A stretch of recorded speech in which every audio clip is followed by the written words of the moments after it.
Bismillah, walhamdulillah, wassalamu ala rasulillah. Assalamualaikum warahmatullah. Saudara-saudari, para penonton yang dihormati sekalian. Topik perbincangan saya pada malam ini, Syiah hanya menyeleweng, tetapi tidak kafir. Ya, apabila kita berbincang tentang Syiah, memang banyak perkara yang tidak cocok dengan pandangan ahli sunnah wal jamaah. Dalam banyak perkara sebenarnya. Kawin mit'ah, sembahyang di atas ketul tanah ataupun batu. Quran yang ada sekarang ini dianggap tahrif ataupun menyeleweng, dan maki para sahabat ataupun sabut sahabah, tuqiyah ataupun taqiyah. Dan ulama mereka di kalangan imam-imam mereka dianggap maksum, dan lain-lain lagi banyak perkara. Ya, tapi yang peliknya ramai orang suka kepada Syiah. Saya pun tidak tahu apa sebab. Dan ini juga ada orang yang merupakan ahli politik, ada yang merupakan orang dalam pergerakan, ada yang merupakan golongan ahli akademik. Mana pelik. Mana ganjil mana pendirian mereka ini, bagaimana mereka boleh suka kepada Syiah. Syiah memang banyak karut-marutnya, ya. Tapi kenapa masih ada orang yang dalam peringkat universiti, akademik pun, mereka boleh membaca, boleh mengkaji, boleh melakukan segala-galanya, tapi terpengaruh juga dengan Syiah. Saya ada kawan, ada pun ustaz, ada pun guru saya sendiri yang menjadi Syiah. Pada mulanya saya menganggap dia adalah Syiah politik kerana tertarik dengan revolusi Iran. Tapi apabila saya berjumpa dengan pengikutnya dalam 2-3 tahun lepas, saya pergi ke rumahnya dan berbincang dengan pengikutnya itu, didapati bahawa guru saya itu bukan Syiah politik, tapi ia adalah Syiah agama, Syiah mazhab.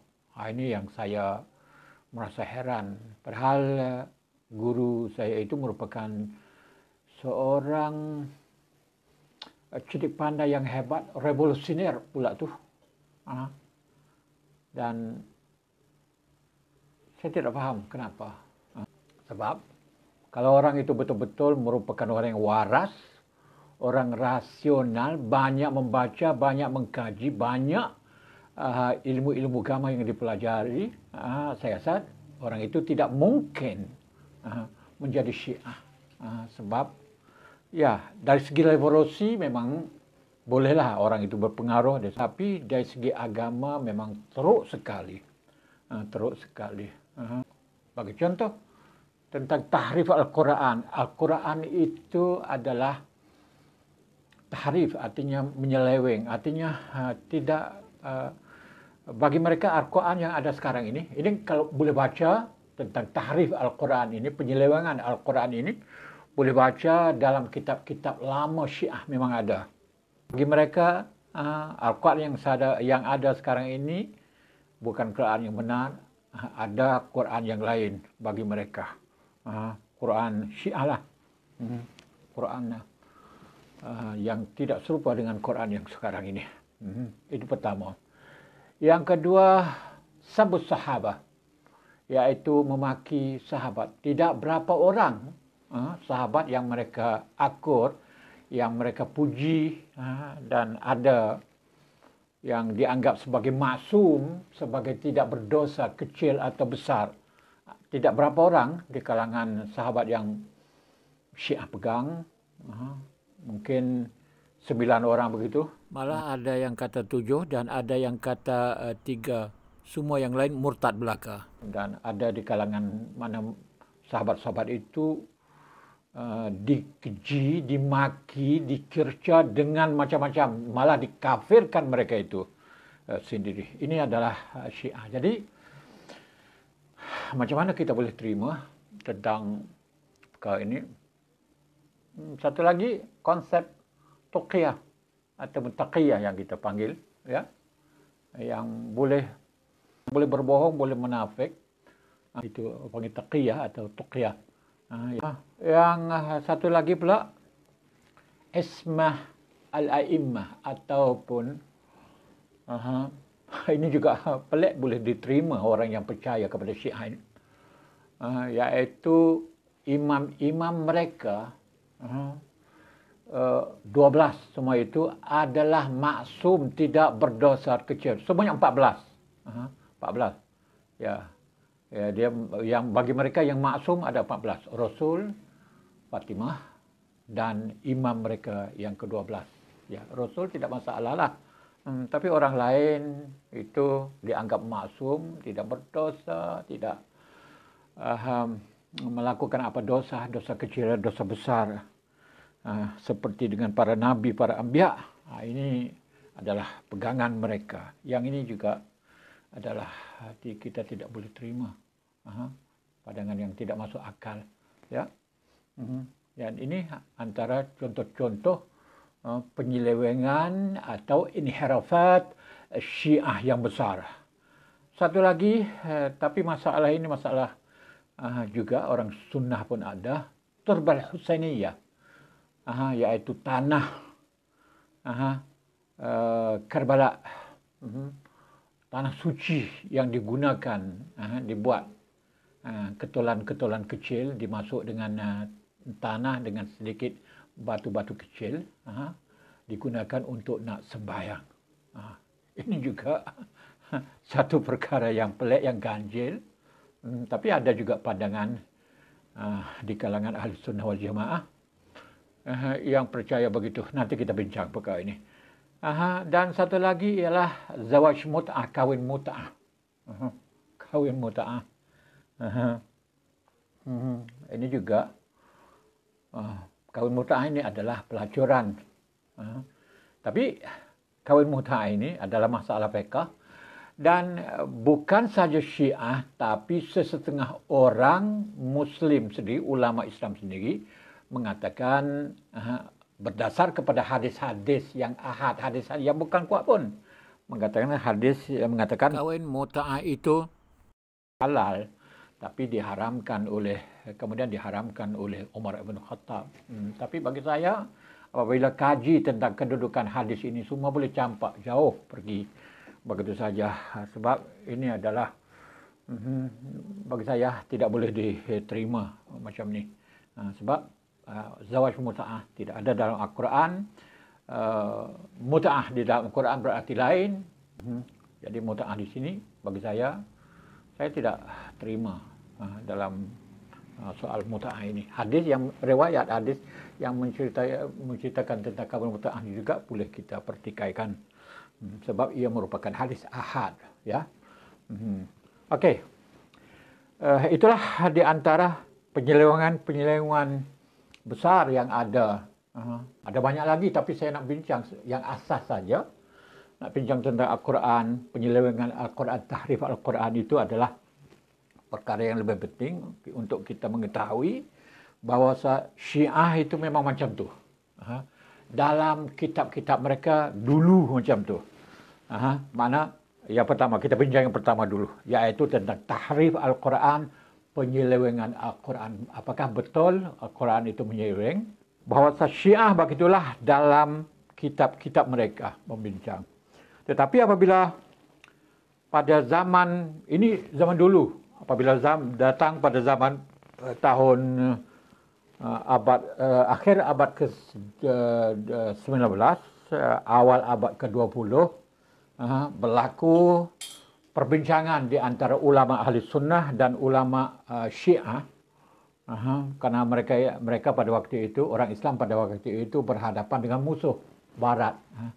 Musuh orang Barat kan, musuh daripada Eropah, Inggris, Perancis semua kan. Jadi perlulah orang Islam ini bersatu. Tak kira apa mazhab ahli sunnah wal jamaah pasti satukan.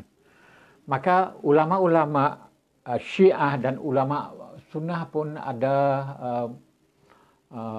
perjumpaan lah pada abad yang ke-20 lalu ya.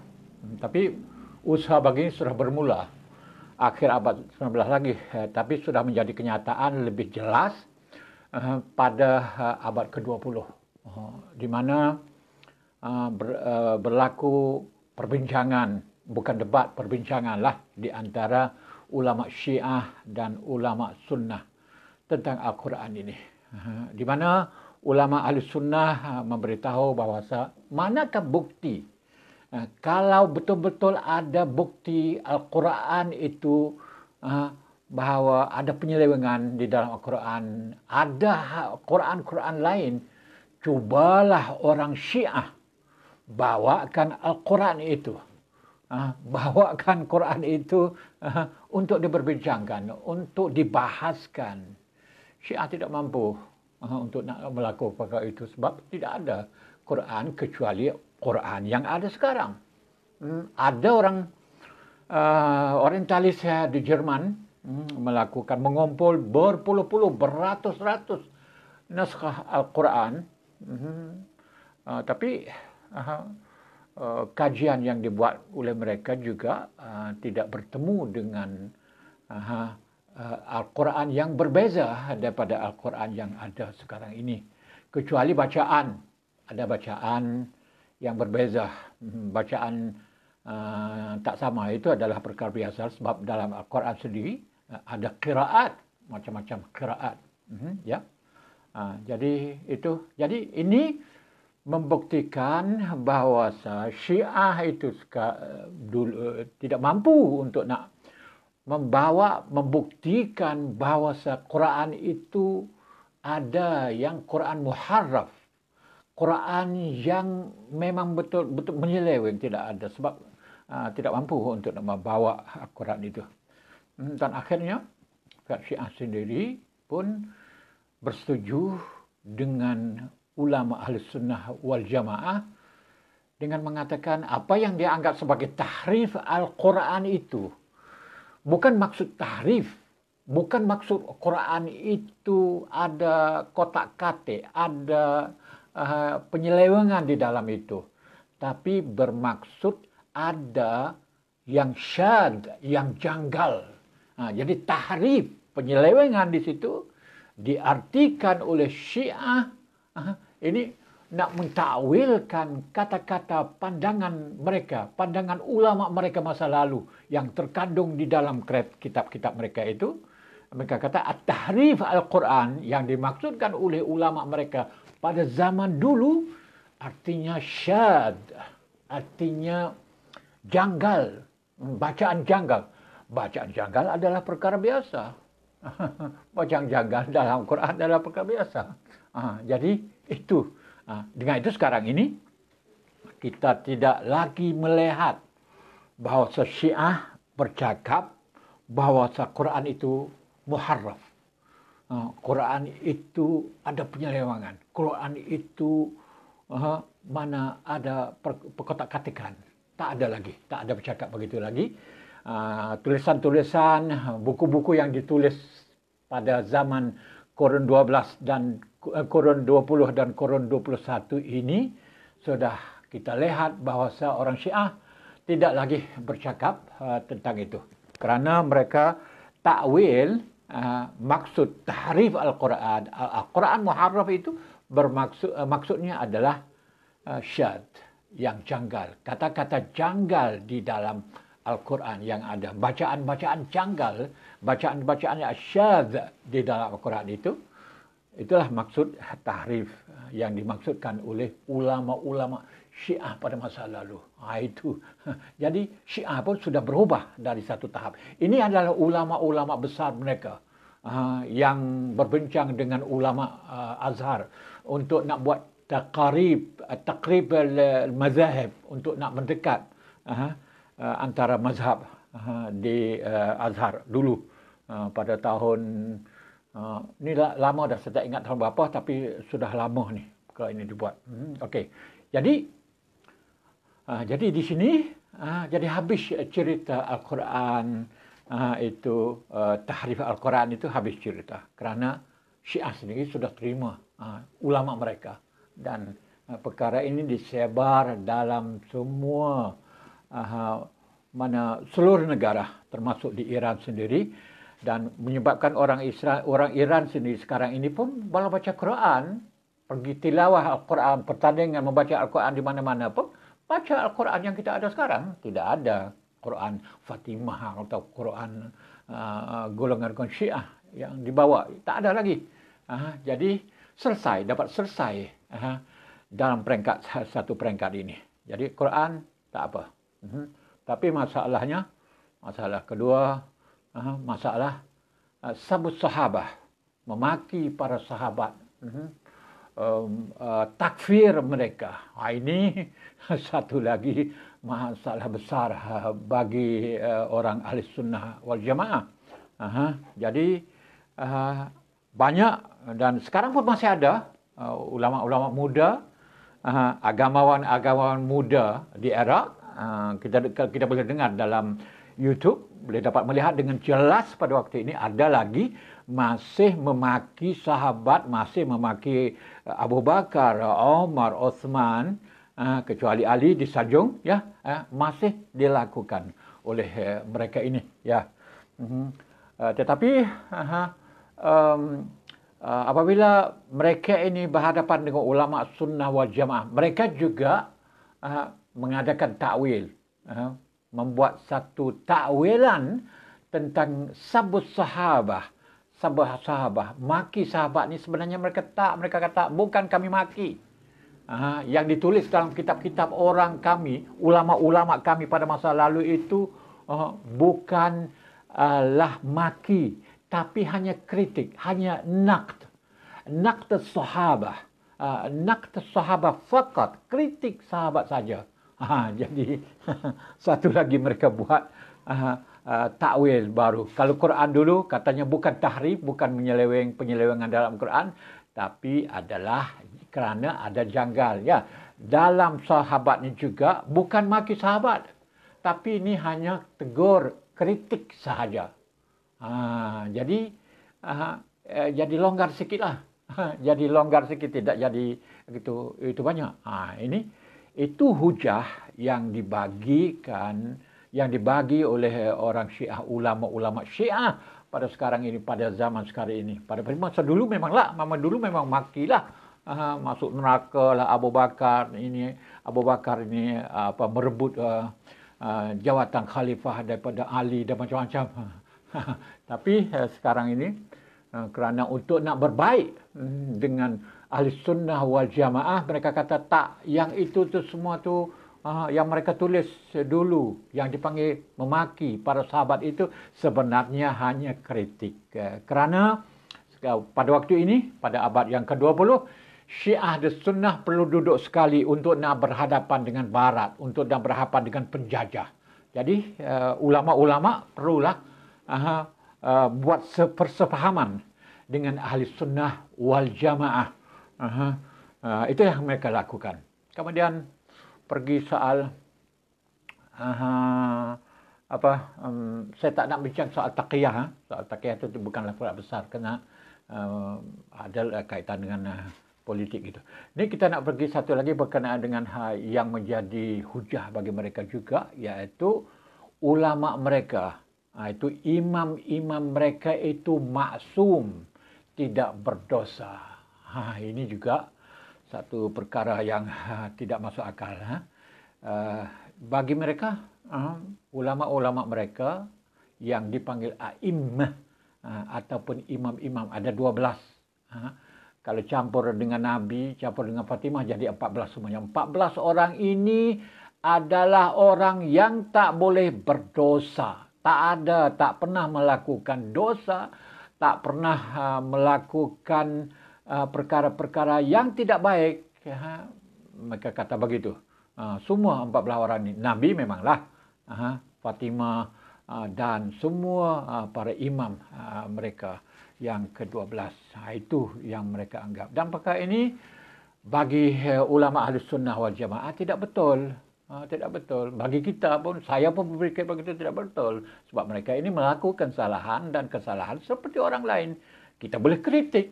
Ulama Syiah kita boleh kritik. Tapi masalah mereka ini tak boleh kerana mereka ini tidak pernah berdosa. Tidak pernah melakukan dosa walaupun dosa kecil. Manalah masuk akal. Nabi sendiri pun, Nabi maksum adalah dalam penerimaan wahyu sahaja. Bukan Nabi tidak bersalah. Nabi sendiri ada di dalam Al-Quran sendiri pun sebut Nabi melakukan kesalahan. Dalam hadis pun Nabi disebut Nabi mana melakukan kesalahan. Ada kesalahan. Wajadaka dhallan fahada, wajadaka ailan fa'aghna. Cuba bagi tafsir ayat itu. Ini ayat tentang Nabi. Dalam hadis pun ada Nabi tentang persenyawaan pokok kurma, kan? Sehingga akhirnya apabila buah kurma itu tidak jadi, maka para sahabat memberitahu kepada Nabi, ini macam mana? Dulu orang Madinah tidak nak talqih, mana tumur, nak buat persenyawaan kurma di antara benih betina, benih jantan itu, karena dia takut salah dari segi agama. Nabi kata tak, benda-benda macam tu, mana Nabi kata antum a'lam bisyu'uni dunyakum, kamu lebih tahu lagi daripada aku tentang hal-hal dunia ini. Hal agama fa antum tarji'una ilayya, kalau hal-hal agama itu kamu pasti merujuk kepada aku, tapi kalau hal dunia kamu adalah lebih baik daripada aku, lebih tahu daripada aku lagi. Nabi juga bisa melakukan kesalahan dan ada pun Nabi disebut Nabi lupa dalam hadis. Soal maksum ini, maksum bukan 12 ini saja, tetapi ulama-ulama lain pun ada makna habuan maksum juga kerana mereka ini merupakan pengganti imam, wilayatul faqih, yang di mana mereka ini juga warasatul anbiya, pewaris Nabi dan pewaris para imam-imam ini juga, termasuk imam yang akan lahir sebagai Imam Mahdi. Jadi termasuklah Imam Khumaini, Imam Khamenei, Imam Kulaini dan apa-apa ulama mereka itu kan semua juga ada habuan maksum. Walaupun mereka tak panggil maksum, tapi ada habuannya kerana mereka ini merupakan pengganti Imam Mahdi, Imam ke-12 ini, dan mereka juga merupakan pewaris Nabi. Ini yang menjadi masalah. Jadi panjang cerita ini sebenarnya. Jadi ismah ini ataupun maksumiyah, mana para ulama 12 ini adalah perkara yang karut, tidak ada asas dalam agama Islam. Yang maksum itu adalah Nabi dan para anbiya semua. Ini maksum. Selain daripada Nabi tidak ada maksum. Ya, satu lagi pula. Yang satu lagi perkara yang tidak masuk akal juga adalah Turbah Al-Husainiyah yang dibuat daripada tanah daripada Karbala, tanah suci bagi mereka di situ. Ya, ini juga tidak masuk akal. Mereka nak sembahyang kena ada benda tu, kena ada tanah itu, kena ada ketul itu. Sebab apa? Sebab mereka kata Nabi Muhammad SAW tidak pernah sembahyang kecuali sembahyang di atas tanah. Nabi sembahyang di atas tanah, tidak sembahyang di atas benda-benda lain. Kalau ada sejadah, ada apa, ada lantai, ada pun kena ada tanah. Sebab Nabi sembahyang di atas tanah, tidak pernah sembahyang di atas benda lain. Jadi inilah menjadi ijtihad mereka membuatkan tanah itu. Dan tanah itu pula bukan ambil tanah di Madinah, tidak. Ambil tanah di Karbala, di Iraq sana. Ya, jadi lepas tu pula, bukan itu saja, tanah itu bukan saja ada barakah, ada keberkatan, ada macam-macam pahala kalau baca, malah juga boleh mengubati bermacam-macam penyakit. Seperti ramai orang kita lah yang apabila buat azimat, buat apa tertentu ni cerita karut-marut akan mengatakan, oh ini bolehlah menyembuh itu, menyembuh ini. Begitu juga Turab Al-Husainiyah ataupun tanah daripada Karbala ini, mana boleh menyembuhkan bermacam-macam penyakit. Sebab itu kita perlu sembahyang di atasnya. Dan ada fatwa juga mengatakan bahawa bukan sahaja tanah dari Karbala itu boleh dijadikan ketulan tanah untuk dijual. Tanah di mana-mana pun boleh juga. Tak perlu ambil tanah daripada Karbala, tapi tanah di Thailand, tanah di Malaysia, tanah di Indonesia pun buat kita jual kepada orang Syiah, bagi orang Syiah. Dapat pahala, dapat berkat yang sama juga. Ini adalah fatwa di kalangan orang Syiah. Dia disahkan bahawa tak perlu ambil tanah Karbala. Susah nak ambil tanah Karbala, jauh. Tanah di mana pun boleh ambil untuk nak buat begitu. Nak buat ketulan begitu. Jadi ini semua adalah karut marut, tidak ada dalam Al-Quran, tidak ada dalam hadis tentang perkara ini. Tapi mereka berijtihad mengatakan bahawa Nabi itu sembahyang, waktu Nabi sembahyang tidak guna sejadah, tidak guna tikar, ini hadis yang mereka peganglah. Tapi kebetulannya kepercayaan sebegini adalah sama dengan kepercayaan Ibn Taymiyah. Saya sebut sini Ibn Taymiyah, seperti saya bincang pada masa lalu. Ibn Taymiyah menganggap bahawa Nabi tidak pernah sembahyang di atas sejadah. Nabi sembahyang di atas tanah. Sama dengan Syiah ni. Tapi Ibn Taymiyah tidak mengatakan bahawa kena bawa ketul tanah itu, tak ada. Tapi pokoknya kita kena sembahyang begitu saja. Tidak perlu berlapis sejadah. Kalau bersembahyang di atas sejadah bagi Ibn Taymiyah, seperti saya telah buat dalam video yang beberapa bulan lalu, setelah pinjaman ini, siapa yang sembahyang di atas sejadah adalah bid'ah. Walaupun ada hadis-hadis lain mengatakan Nabi sembahyang di atas tikar, Nabi sembahyang di atas tikar yang dibuat daripada pelepah kurma. Ada yang mengatakan Nabi sembahyang di atas sejadah juga. Tapi Ibn Taymiyah tidak berhujah dengan hadis itu. Tapi berhujah dengan hadis Nabi bersembahyang di atas tanah. Jadi ada persamaan dengan pandangan Ibn Taymiyah dengan puak Syiah ini. Tapi Ibn Taymiyah tidak menyuruh membawa tanah untuk nak menjadi pelapis sembahyang. Tetapi puak Syiah bawa ke mana-mana untuk nak sembahyang. Ya, itu perkara yang bagi saya adalah perkara yang memang tidak adalah ajaran begitu di dalam Islam. Okey? Tentang kahwin muta'ah begitu juga. Kahwin muta'ah bagi saya adalah sejenis pelacuran. Walaupun ada hadis yang mencerita tentang perkara ini, ya, tapi hadis itu merupakan hadis ahad, boleh dicampak, boleh dibuang begitu saja. Dan ada hadis-hadis lain lagi menceritakan tak boleh buat perkahwinan macam itu. Dan ada pandangan daripada Umar bin Khattab, katanya Ibn Khattab mengharamkan kahwin muta'ah itu, kerana betul-betul perkahwinan muta'ah ini, kahwin muta'ah ini adalah merupakan perkara yang tak baik, merupakan pelacuran, bukan apa. Tapi inilah menjadi tarikan kepada ramai kaum lelaki untuk nak masuk Syiah. Mereka bukanlah agama tu faham sangat, tapi mereka nak kepada